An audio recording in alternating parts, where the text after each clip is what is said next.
कि उन्होंने सरों के मीनारे बनाए थे और कहा था कि इस्लाम को हमने मिटा दिया। दुनिया के जालिमों ने यह फैसला किया था कि इस्लाम के चिराग को जलने नहीं दूंगा। खुदा का फैसला था कि इसे हम बुझने नहीं देंगे।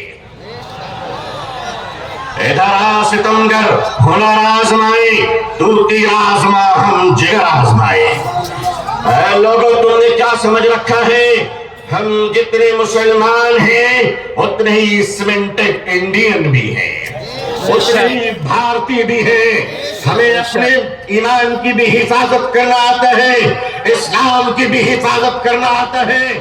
भारत की धरती याद रखना, अगर तुझ पर भी खतरा आया तो तेरी इज्जत को भी बचाना आता है।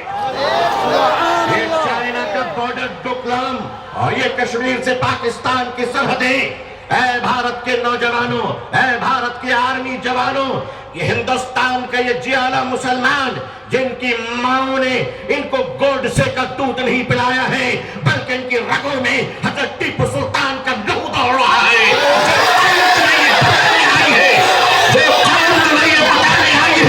ये नौजवान तुम्हें ये बताने आया है कि चाइना के बॉर्डर से लेकर अगर पाकिस्तान की सरहद तक, ऐ भारत, अगर तुझ पर कोई खतरा आया तो ऐ जवानों हमें आवाज देना।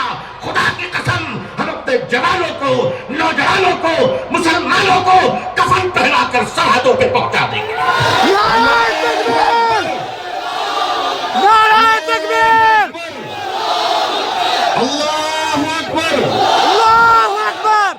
मगर याद रखिएगा, चप्पलों के बगैर तो हम चल सकते हैं।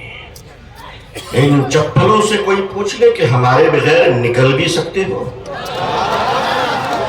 आता है निकलना, आता है चलना। यह हिंदुस्तान हमारा वतन है। इस वतन को कल भी हमने बचाया। मुश्किल यह है कि 47 में बदकिस्मती से हिंदुस्तान का बंटवारा हुआ था। 2024 में लोग दिलों का बंटवारा करना चाह रहे हैं। हम इस दिल का बंटवारा होने नहीं देंगे। भारत के अपने प्रिय हिंदू भाइयों से मैं उनका आशीर्वाद और दुआएं लेकर उन्हें कहना चाहता हूं, हिंदू भाइयों, हम आपके बगैर नहीं, आप हमारे बगैर नहीं। हमारे और आपके बीच में ये तीसरा कोई लैंड ब्रोकर आ गया है जिसकी ना बीवी है ना बच्चे हैं। ये जिधर जाते हैं उधर सकाते हैं। लेकिन इनको बता दीजिए और साफ साफ बता दीजिए, कुत्ते वफादार हो ये बात तो सही है, मगर वफादार कुत्ते बन जाए ये बात सही नहीं है। बेशक बेशक। क्या समझ रखा है? All India Muslim personal board, हमारे बुजुर्गान दीन अकाबरीन बैठे हैं।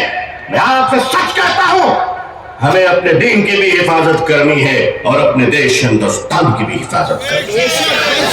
मैं आपसे एक बात कहना चाहता हूं, आपके हमारे रहते हुए अगर कोई उड़ीसा के आदिवासी की कालाहांडी की छोटी सी बच्ची बात बात कहकर अगर भूखे 7 दिन में मर जाती है तो मैं अपनी कौम से पूछना चाहता हूं, मालदारों, खुदा को तुम क्या मुंह दिखलाओगे? अगर हमारे देश में ये अत्याचार हो रहा है कि पति अपनी मरी हुई पत्नी की लाश को पैसे न होने की वजह से एम्बुलेंस नहीं मिलती है, कांधे पे उस लाश को लेकर चलता है, ये हमारा भारत है, ये हमारा समाज है, ये हमारा इंसाफ है। क्या हो रहा है इस देश में? ये देश कहां जा रहा है? रिश्वत के बगैर दवा नहीं मिलती, रिश्वत के बगैर कफन नहीं मिलता, रिश्वत के बगैर जनाजे नहीं मिलते, रिश्वत के बगैर लोगों को जिंदगी की सांस लेने की इजाजत नहीं है। नहीं नहीं लोगों, हम अपने इस प्यारे देश को इस तरह लुटेरों के हवाले नहीं कर सकते।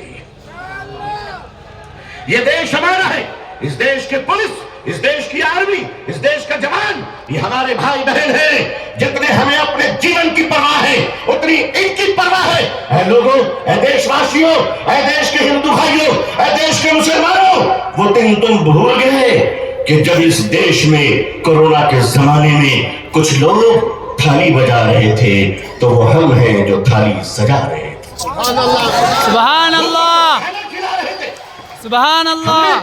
हमने क्या नहीं किया इस मुल्क के लिए? अरे तुमने हमें कुछ नहीं दिया, तुमने हमें रिजर्वेशन नहीं दिया, फिर भी हमने तुम्हें एपीजे अब्दुल कलाम दिया है। वो दिन मत भूलो, मिसाइल दिए हैं। एक बार मोहब्बत करके तो देखो, एक बार प्यार करके तो देखो। हमारे हर घर से तुम देखना शेखुल इस्लाम निकलेंगे, शेखुल हिंद निकलेंगे।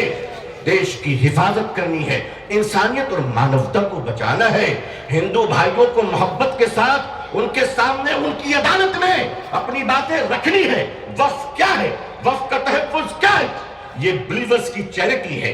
वक्फ की जमीनें जो हमारे पूर्वजों ने, हमारे बुजुर्गों ने, हमारे पुरखों ने, हमारे बाप दादाओं ने एक चैरिटी की थी, मानवता के लिए, इंसानियत के लिए, लोगों के खाने पीने के लिए, लोगों को जीने के लिए।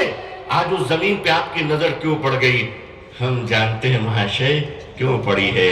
इसलिए कि अब राजा देश नहीं चला रहा है, अब राजा रियल एस्टेट का कारोबार कर रहा है। लेकिन माफ कीजिएगा, ये वक्फ की जमीनें आज हमारे माननीय प्रधानमंत्री जी, अल्लाह उनको लंबी उम्र अता फरमाए, अल्लाह उनको अच्छी सेहत दे, अल्लाह उनको सही सूझबूझ अता फरमाए, अल्लाह उनका घर बसा दे, आमीन। आज आप कहते हैं कि हम खत्म करके रहेंगे, ठीक है। अगर लोकतंत्र पे शक्ति तंत्र का अहंकार चलेगा तो मैं भी अपने बुजुर्गों की जूतियों में बैठकर कह देना चाहता हूं कि हजरत, अब हम अदालत के दरवाजों पे भीख नहीं मांगेंगे। अब ये कह देंगे कि अगर संसद तुम्हारी है तो सड़क हमारी है।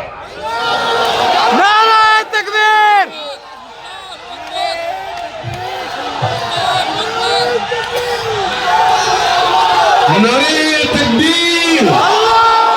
नारे तकबीर! नारे तकबीर!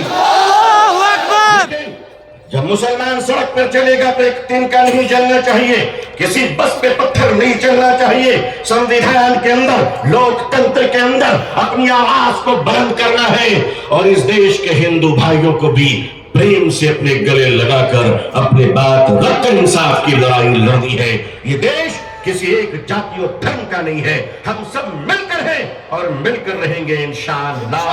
इंशाअल्लाह। ऐ मेरे देश के हिंदू भाइयों, जिस गंगा के पवित्र जल से तुम स्नान कर कर पूजा करते हो, उसी पवित्र जल से हम भी वजू बनाकर मस्जिदों में नमाज पढ़ते हैं।